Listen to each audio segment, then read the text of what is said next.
करण पंचीकरण या ग्रंथामध्ये 33 पानावरती शेवटची ओळ, गुरु तू कोण आहेस, तू ब्रह्मस्वरूप ओळखले आहेस काय, अशा प्रकारचा प्रश्न श्री गुरु त्या शिष्याला करत असतात. आपला विचार हा चालू आहे की आपण अनुबंध चतुष्टयाचं निरूपण केलेलं आहे.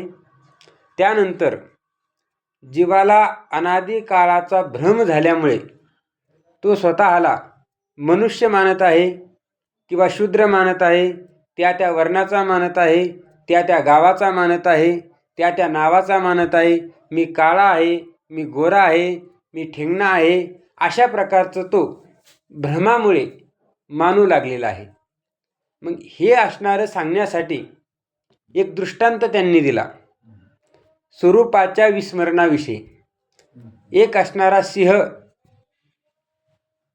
मेंढ्यांच्या कळपामध्ये गेल्यानंतर, त्या मेंढ्यांची संगती त्याला झाल्यानंतर तो स्वतःला मेंढा समजू लागला. म्हणजे स्वतः सिंह असताना मी मेंढा आहे अशा प्रकारचं तो समजू लागला. म्हणजे त्या असणाऱ्या सिंहाला स्वतःच्या स्वरूपाचं काय झालेलं आहे, विस्मरण झालेलं आहे. मग अशा प्रकारचं विस्मरण झाल्यानंतर त्याचं हित करणारा एक सिंह त्याला भेटला आणि भेटल्यानंतर त्याला सांगितलं की अरे बाबा, तू मेंढा नाही आहे, तू कोण आहेस, तू सिंह आहेस. बघ, त्या मेंढ्यांची लक्षणं आणि या सिंहाची लक्षणं तुझी आणि त्यांची लक्षणं जुळत नाही, पण तुझी आणि माझी लक्षणं जुळतात.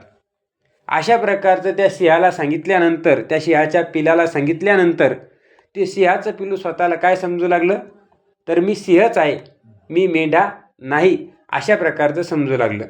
हा झाला दृष्टांत. आणि त्या दृष्टांताचा सिद्धांत सांगत असताना काय सांगितलं की हा जो जीवात्मा आहे तो काय आहे, द्रष्टा आहे. वास्तविक तो करताही नाही, भोगताही नाही, सुखी नाही, दुःखी नाही, तर तो काय आहे, द्रष्टा आहे, पाहणारा आहे. तो सुखालाही पाहतो, दुःखालाही पाहतो. आणि असा असणारा जीवात्मा, त्याला अनादी कालापासून भ्रम झाला. कशामुळे, तर अज्ञानाच्या योगाने. त्या असणाऱ्या जीवात्म्याला मी आत्मा आहे, मी सच्चिदानंद स्वरूप आहे, अशा प्रकारचं अज्ञान, आणि त्या अज्ञानामुळे त्याला भ्रम झाला की मी कोण आहे, मनुष्य आहे. आणि मनुष्य आहे असं त्याला भ्रम झाल्यामुळं तो भ्रम का झाला, तर त्याचं कारण देहाच्या संगतीमध्ये आणि इंद्रियांच्या संगतीमध्ये तो राहू लागला. इंद्रियाच्या संगतीमुळे आणि देहाच्या संगतीमुळे तो स्वतःला मनुष्य मानू लागला.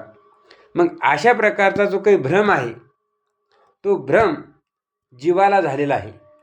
आणि त्या असणाऱ्या जीवाचा भ्रम काढण्यासाठी जर त्याला अभेदवादी गुरु भेटला, परमात्म तत्वाला जाणणारा गुरु भेटला, ब्रह्मनिष्ठ गुरु भेटला, श्रोत्रिय गुरु भेटला, तर त्या असणाऱ्या जीवात्म्याचा मी मनुष्य आहे, मी मरणार आहे, अशा प्रकारचा जो भ्रम आहे तो काय होईल, नष्ट होईल. भ्रम कशामुळे झाला, तर अज्ञानामुळे झाला. कशाच्या अज्ञानामुळे झाला, तर स्वरूपाच्या अज्ञानामुळे. आणि त्या स्वरूपाचं विस्मरण झाल्यामुळे त्याला काय झालेलं आहे, भ्रम झालेला आहे. मग तो भ्रम काढण्यासाठी त्याला जे स्वरूपाचं विस्मरण झालेलं आहे त्याला त्याच्या स्वरूपाचं स्मरण करून द्यावं लागेल.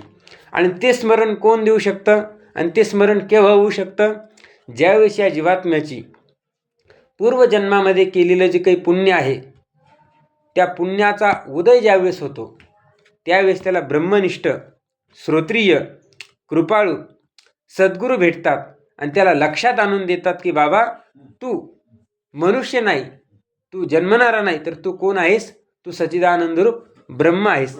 परंतु एवढं सांगून सुद्धा त्या जीवात्म्याला ते पटत नाही.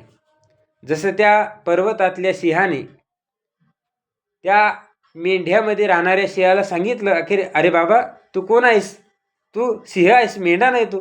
तरी त्याला ते पटलं का, पटलं नाही. तसं साधू संत आपल्याला सांगतात की जीव अवघे देव खोटा नागवी संदेह. जीव हे सगळे देवच आहे, देवाहून वेगळे जीव नाही आहेत.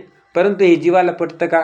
जर समजा आपल्याला कोणी म्हणालं की तू न मरणार आहे, तर आपण ते मानतो का?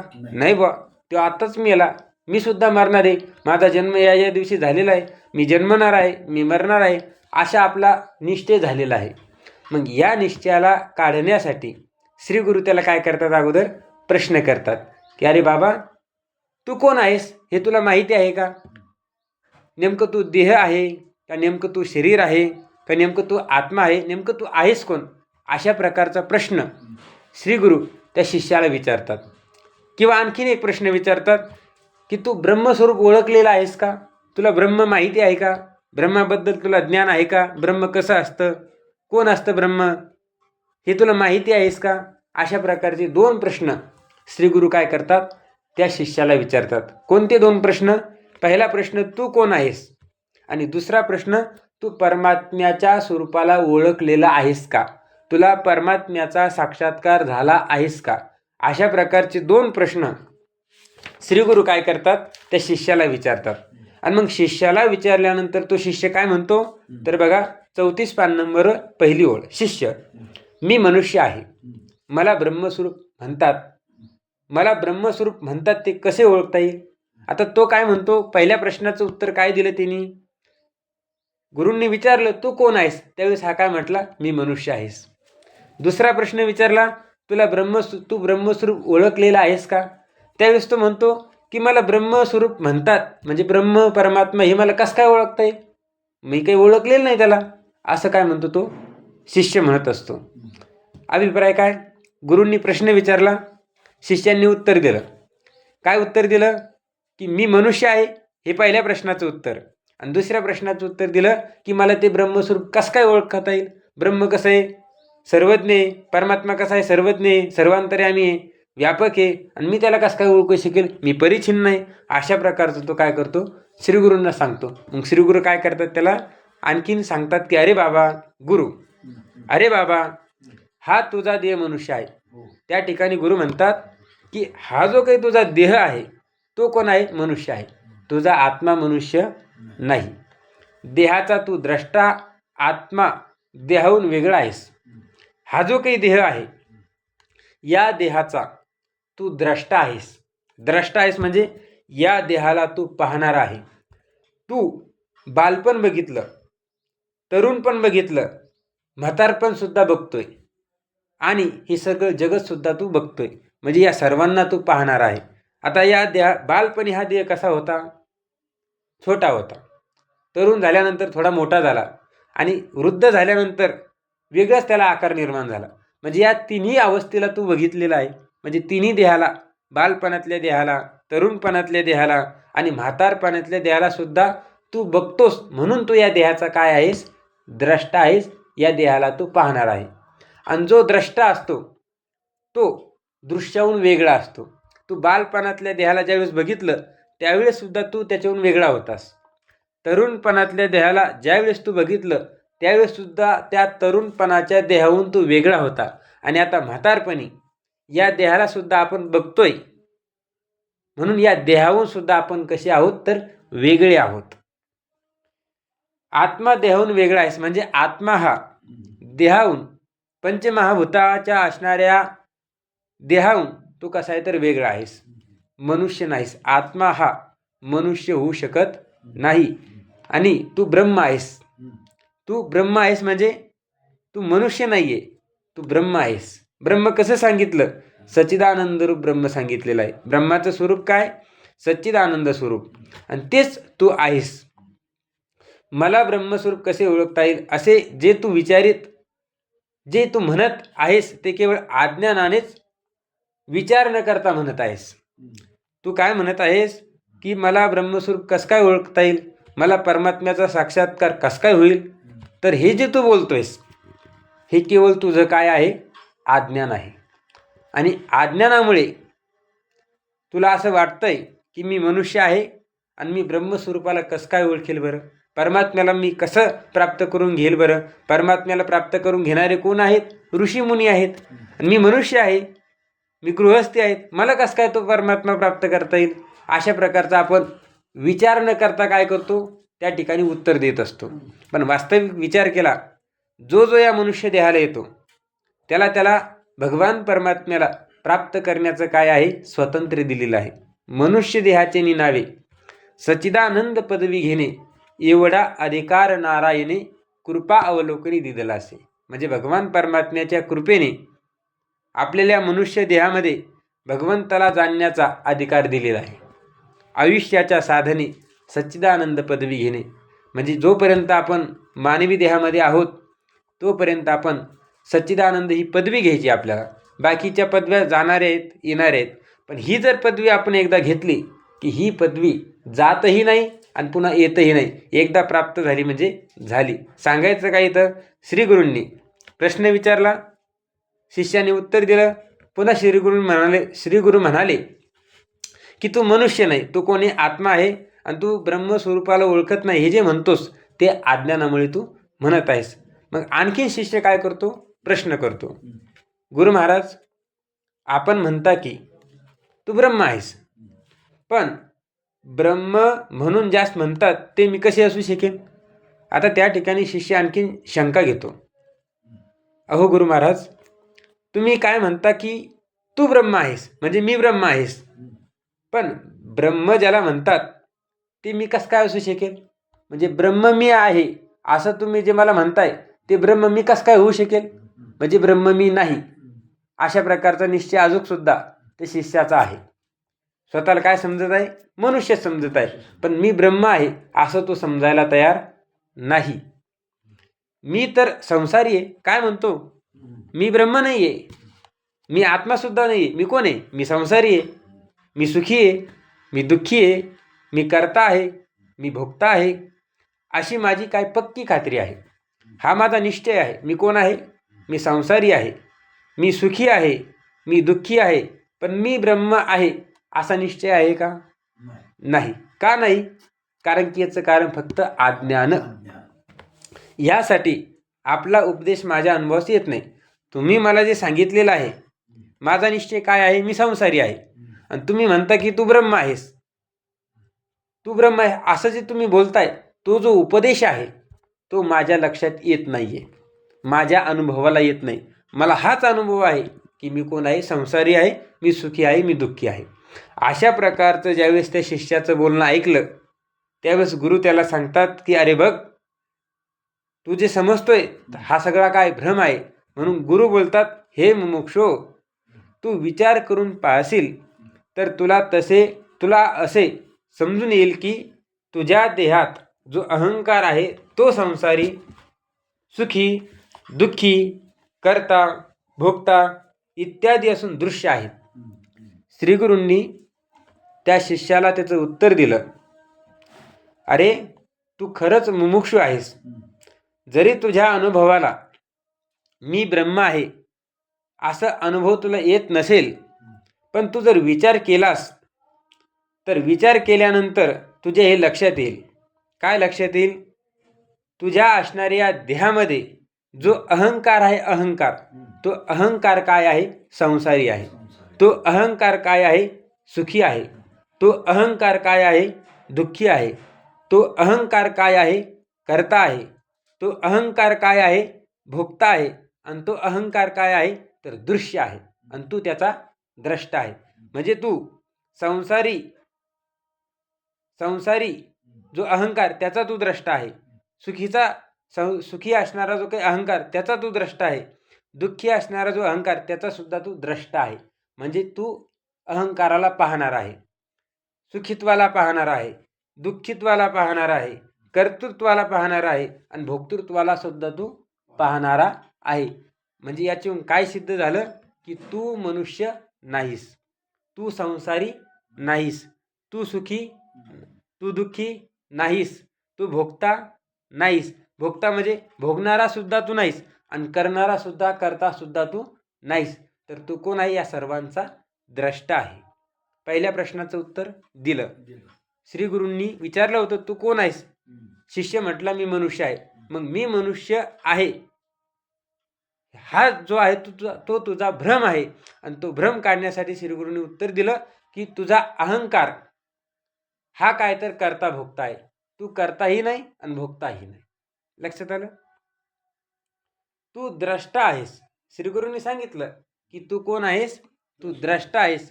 तू दृश्य नाहीस, तर तू द्रष्टा आहेस.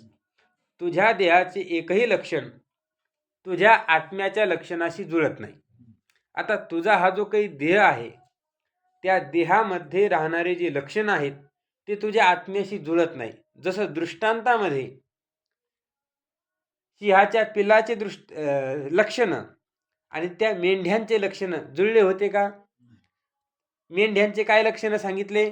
शेपूट आखूड सांगितली, त्यांना खुरा असतात असं सांगितलं, पुन्हा त्या बारकाल्या असतात असं सांगितलं.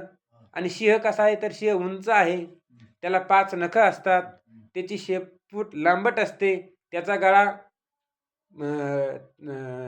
लंबा असतो आणि मेंढ्यांचा जो गळा आहे त्याला बारीक असतो. असं त्या ठिकाणी लक्षणं जुळली नाही. म्हणजे सिंहाची लक्षणं आणि मेंढ्यांची लक्षणं ही दृष्टांतामध्ये जुळली नाही. तसं मेंढ्यांच्या ठिकाणी हा देह समजायचा आणि सिंहाच्या ठिकाणी आत्मा समजायचा. तर आत्म्याचं आणि देहाचे लक्षणं जुळतात का? नाही. का जुळत नाही? कारण की देह हा कसा आहे? तर पंचमहाभूतांचा आहे. देह हा उत्पन्न होणारा आहे, देह हा वाढणारा आहे, देह हा विपरिणाम त्याचा होतो, परिणामाला प्राप्त होतो. देहाचा काय होतो? अपक्षय होतो, म्हणजे घटत जातो आणि एक दिवस देहाचा काय होतो? विनाश होतो. पण आत्मा उत्पन्न होत नाही. न जायते म्रियते वा कदाचिन नायम भूत्वा भवितावान भूयः अजो नित्य शाश्वतोयम पुराणो न हन्यते हन्यमाने शरीरे. म्हणजे आत्मा शरीर मेल्यानंतर सुद्धा मरत नाही. आलं लक्षात? म्हणजे फरक सांगितला या ठिकाणी की आत्म्याचे आणि देहाचे लक्षण हे जुळत नाहीये. अत्यंत त्यांच्यामध्ये काय आहे? विरुद्धता आहे. पूर्व पश्चिम, इकडे पूर्व आणि इकडे पश्चिम, अशा प्रकारच्या दोघांमध्ये काय तर विरोध आहे. एक पूर्वेकडे चाललेला आहे आणि एक पश्चिमेकडे चाललेला आहे. दोघांचं मिलन केव्हा होणार? कधीच होणार नाही. तसं देहाचे लक्षणं बघितले आणि आत्म्याची लक्षणं जर बघितले तर दोघांचं जुळत नाही. आणि म्हणून तू देह नाहीस, तर तू आत्मा आहेस. तुझ्या देहाचे एकही लक्षण तुझ्या आत्म्याच्या लक्षणाशी जुळत नाही, मिळत नाही. दृष्टांतात ज्याप्रमाणे मेंढ्यांचे एकही लक्षण सिंहांच्या लक्षणाबरोबर मिळाले नाही, त्याप्रमाणे परंतु ब्रह्माची सत, चित, आनंद इत्यादी लक्षणं तुझ्या आत्मस्वरूपाशी मिळतात. बघा, दृष्टांतामध्ये एकीकडे मेंढ्या होत्या आणि एकीकडे 2 सिंह होते. तर या सिंहाची आणि या सिंहाची लक्षणं जुळत होती, पण या सिंहाची आणि त्या मेंढ्यांची लक्षणं जुळत नव्हती. तसं सिद्धांतामध्ये देह एकीकडे, आत्मा एकीकडे आणि ब्रह्म एकीकडे. तर आत्म्याची लक्षणं देहाशी जुळत नाही, पण आत्म्याची लक्षणं ब्रह्माशी काय होतात? जुळतात. आणि म्हणून तू ब्रह्मच आहेस, तू आत्मा आहेस. ब्रह्म आणि आत्मा काही वेगळे नाही, फक्त नाम मात्र काय आहे? भेद आहे. ज्याला वेष्टी उपाधी लागते त्याला आत्मा म्हटलेला आहे, ज्याला अंतकरण उपाधी लागते त्याला आत्मा म्हटलेला आहे, आणि ज्याला माया उपाधी लागते त्याला ईश्वर म्हटलेला आहे, आणि ज्याला उपाधीच लागत नाही त्याला ब्रह्म म्हटलेला आहे. इत्यादी लक्षणे तुझ्या आत्मस्वरूपाशी मिळतात. दृष्टांतात ज्याप्रमाणे मेंढ्यातल्या सिंहाची लक्षणे पर्वतातल्या सिंहाच्या लक्षणाशी जुळली. दृष्टांतामध्ये मेंढ्यातला जो सिंह होता त्या मेंढ्यातल्या सिंहाची लक्षणं पर्वतातल्या सिंहाशी जुळली. ज्याप्रमाणे ब्रह्मसत्य आहे त्याप्रमाणे तूही जागृत आदी 3ही अवस्था जाणतोस. बघा, या ठिकाणी थोडं हे झालेलं आहे, पंक्ती लिहायचे राहिलेले आहेत. तिथंच थोडे ओळी सुटलेल्या आहेत. हा, इथं तर त्यानंतर लिहून देऊ. आता नंतर लिहून देतो मी तुम्हाला. हा, तर बघा, ज्याप्रमाणे ब्रह्मसत्य आहे त्याप्रमाणे तू या जागृत आदी 3ही अवस्थेमध्ये कसा आहे? तर सत्य आहेस. त्याप्रमाणे तू या जागृत आदी 3ही अवस्थेस कसा आहे? तर सत्य आहेस. ही पहिली ओळ झाली. अर्थात तू ज्याप्रमाणे ब्रह्म म्हणजे तू या तिन्ही अवस्थेमध्ये कसा आहे तर सत्य आहे. जसं ब्रह्म हे सत्य आहे तसं तू सुद्धा सत्य आहेस. तिन्ही अवस्थेमध्ये सत्य आहे. जागृतीमध्ये तू सत्य आहेस, स्वप्नामध्ये तू सत्य आहेस आणि सुषुप्तीमध्ये तू सत्यच आहेस. ज्याप्रमाणे ब्रह्म सत्य आहे त्याप्रमाणे तू जाग्रत आदी तीनही अवस्थेमध्ये सत्य आहेस. पहिलं झालं. पुढं आता ज्याप्रमाणे ब्रह्म ज्ञान स्वरूप आहे त्याप्रमाणे तूही जाग्रत आदी तीनही अवस्थेस जाणतोस, अर्थात ज्ञान स्वरूप आहेस. ब्रह्म हे कसं आहे ज्ञान स्वरूप आहे. तशा प्रकारे तू सुद्धा कसा आहेस ज्ञान स्वरूप आहेस. तू जागृतीलाही जाणतोस, स्वप्नालाही जाणतोस आणि सुषुप्तीला सुद्धा तू जाणतोस आणि म्हणून तू कसा आहे ज्ञान स्वरूप आहे. म्हणजे आत्मा हा तीनही अवस्थेमध्ये आहे. आत्मा हा तीनही अवस्थेला जाणतो म्हणून ज्ञान स्वरूप आहे. लक्षात आलं ना. आत्मा तीनही अवस्थेमध्ये आहे म्हणून तो सत्य. आत्मा हा तीनही काळामध्ये आहे म्हणून तो सत्य. आत्मा हा तीनही अवस्थेला जाणतो म्हणून तो ज्ञान स्वरूप. जाणतो आणि असतो याच्यात फरक आहे. असतो म्हणजे सत्ता आणि जाणतो म्हणजे जाणता ज्ञान स्वरूप. अर्थात ज्ञान स्वरूप आहेस.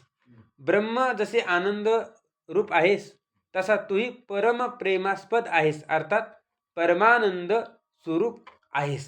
बघा, ब्रह्म म्हणजे परमात्मा हा कसा आहे तर परमानंद स्वरूप आहे. परमानंद स्वरूप आहे म्हणजे नित्य परमात्म्याच्या ठिकाणी आनंद आहे. कधीच त्याच्या ठिकाणी काय नाही, दुःख नाहीये. आणि तसा जसं ब्रह्म हे आनंद स्वरूप आहे तसा तुझा आत्मा सुद्धा कसा आहे आनंद स्वरूप आहे, परम प्रेमाचा आस्पद आहे. म्हणजे परम प्रेमाचं काय तर सगळ्यात जास्त प्रेमाचा विषय कोण असेल तर तो आत्मा आहे. आता मला सांगा, आपण सर्वात जास्त प्रेम कोणावर करतो? आपण सर्वात जास्त प्रेम कोणावर करतो? तर व्यवहारामध्ये जर विचार केला तर सर्वात प्रेम कसं कमी कमी होत चालतं याविषयी सांगतोय. मनुष्य हा प्रेम सगळ्यात जास्त कायवर करतो? धनावर करतो. म्हणजे सगळ्यात जास्त करत नाही, पण प्रेम कसं कसं कमी होत चालतं हे सांगायचं आपल्याला. मनुष्याचं प्रेम हे धनावर असतं, पण धनापेक्षा पुत्रावर अधिक प्रेम असतं. जर समजा त्याचा असणारा मुलगा दवाखान्यामध्ये नेलेला आहे आणि डॉक्टरनं सांगितलंय इतके पैसे लागतात, त्यावेळेस तू पैशाचा विचार करतो का? पैशाचा विचार करत नाही. म्हणजे पैशावरलं प्रेम कमी झालं. प्रेम कोणावर? पुत्रावर. म्हणजे पैशापेक्षा प्रेम पुत्रावर जास्त करतो. त्या पुत्रापेक्षा प्रेम त्याच्या पत्नीवर जास्त करतो. कसं करतो? समजा आता नवीन लग्न झालेलं आहे, 1 वर्ष झालीत आणि ती असणारी स्त्री गर्भवती आहे आणि डॉक्टरनं सांगितलं एकतर मुलगा वाचेल नाहीतर तुमची पत्नी वाचेल. त्यावेळेस हा मुलगा वाचवा म्हणतो का पत्नी वाचवा म्हणतो? त्यावेळेस पत्नी वाचवा म्हणतो. म्हणजे मुलापेक्षा प्रेम कोणावर जास्त आहे? पत्नीवर आहे. आणखीन आता पत्नीपेक्षा प्रेम स्वतःच्या शरीरावर असतं. कसं? समजा एखाद्या वेळेस तो व्यक्ती कुठंतरी निघाला आणि निघाल्यानंतर बसमध्ये बसला आणि बसमध्ये बसल्यानंतर बस चालू लागली आणि अचानक बसला काय लागली? आग लागली. पत्नी सोबत आहे आणि अशा वेळेस एकतर पत्नीला बाहेर पडावं लागतंय, एकतर पत्नी बाहेर पडू शकते किंवा हा बाहेर पडू शकतो. अशा वेळेस हा काय करतो? अगोदर तू बाहेर हो मग मी येतो असं म्हणतो का? हा काय करतो? डायरेक्ट उडी टाकतो, मग ती मेलीच चालते. म्हणजे पत्नीपेक्षा प्रेम स्वतःच्या देहावर जास्त आहे. म्हणजे अगोदर प्रेम होतं पैशावर, पैशावरलं प्रेम पुत्रावर, पुत्रावरलं प्रेम पत्नीवर आणि पत्नीवरलं प्रेम आता देहावर जास्त आलं. आता देहावर सुद्धा एवढं प्रेम नाही, तेवढं आपल्या इंद्रियांवरती आहे. समजा आता एखादा म्हटला डॉक्टर आपल्या पायाला लागलं समजा आणि आपण दवाखान्यामध्ये गेलो आणि दवाखान्यामध्ये गेल्यानंतर डॉक्टरनं सांगितलं एकतर तुमचा पाय तोडावा लागतोय तरच तुम्ही वाचाल. त्यावेळेस तो काय करतो? पाय तोडा पण मला जगवा असं तो म्हणतो. म्हणजे इंद्रियापेक्षा प्रेम प्राणावर जास्त आहे.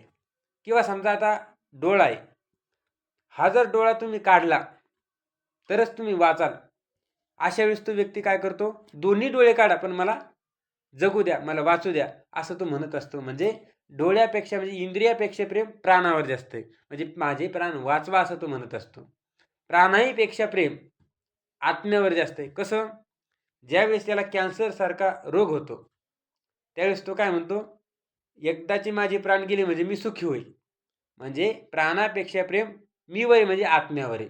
म्हणून आत्मा हा काय आहे, परम प्रेमाचा विषय आहे आणि तूच तो आहेस, अशा प्रकारचं श्री गुरूंनी त्या ठिकाणी सांगितलं. बघा, तूही परम प्रेमस्पद आहेस, अर्थात परमानंद रूप आहेस. म्हणजे आत्मा हा परम आनंदाचा काय आहे तर आस्पद आहे, विषय आहे, स्थान आहे. तू ब्रह्माप्रमाणे जायते अस्ति इत्यादी 6 विकार विरहित आहेस. बघा, ब्रह्म जसं जायते म्हणजे ब्रह्माचा जन्म होत नाही, म्हणजे जन्म झाल्यानंतर अस्तित्व असतं, त्यानंतर वर्धते म्हणजे ब्रह्म वाढत नाही, ब्रह्म परिणामाला प्राप्त होत नाही, ब्रह्माचा क्षय होत नाही आणि ब्रह्म नष्ट होत नाही. तसं या 6 विकाराने तू रहित आहे. आत्मा जन्मत नाही, आत्मा वाढत नाही, आत्म्याचा परिणाम होत नाही, परिणाम होत नाही आणि आत्म्याचा क्षय होत नाही आणि आत्मा नष्टही होत नाही. पण देह कसा आहे, देह जन्मतो, देहाची सत्ता आहे, देहाचा परिणाम होतो, देह वाढतो, देहाचा क्षय होतो आणि एक दिवस देह मातीत जातो म्हणजे मरून जातो. हा तुझा देह दृश्य असून जड, दुःखरूप आणि षड विकारयुक्त आहे. बघा, या ठिकाणी आत्म्यातलं आणि देहाचं जुळत नाही, यासाठी देह कसा आहे आणि आत्मा कसा आहे हे सांगतात. आता देह कसा आहे, देह जड आहे. पहिली गोष्ट म्हणजे देह कसा आहे, जड आहे. दुसरी गोष्ट देह दृश्य आहे आणि तिसरी गोष्ट देह दुःखरूप आहे आणि चौथी गोष्ट देह 6 विकारांनी युक्त आहे. आता देह दृश्य कसा आहे, कारण की देहाला तू पाहणार आहे म्हणून देह दृश्य आहे. देह जड आहे, ज्यावेळेस मनुष्य मरतो त्यावेळेस ते हलत नाही, डुलत नाही म्हणजे जड आहे. देह दुःखरूप कसा आहे, कारण की देहाच्या निमित्ताने सारे दुःख व्हायला लागले म्हणून देह दुःखरूप आहे. त्यानंतर षड विकार युक्त आहे, 6 विकाराने तो युक्त आहे. कोण? देह. आणि आत्मा कसा आहे, आत्मा दृश्यही नाही, आत्मा जडही नाही, आत्मा दुःखरूपही नाही आणि आत्म्याच्या ठिकाणी 6 विकार सुद्धा नाही. या देहाशी वास्तविक तुझा काही संबंध नाही. असा असणारा जो देह आहे, या देहाशी तुझा काहीही संबंध नाहीये. केवळ आपल्या खऱ्या स्वरूपाच्या अज्ञानामुळे सुख, दुःख, कर्तृत्व, भोक्तृत्व वगैरे जे मूळचे अंतःकरणाचे धर्म ते तू भ्रांतीच्या योगाने आत्म्याच्या ठिकाणी कल्पिलेले आहेस.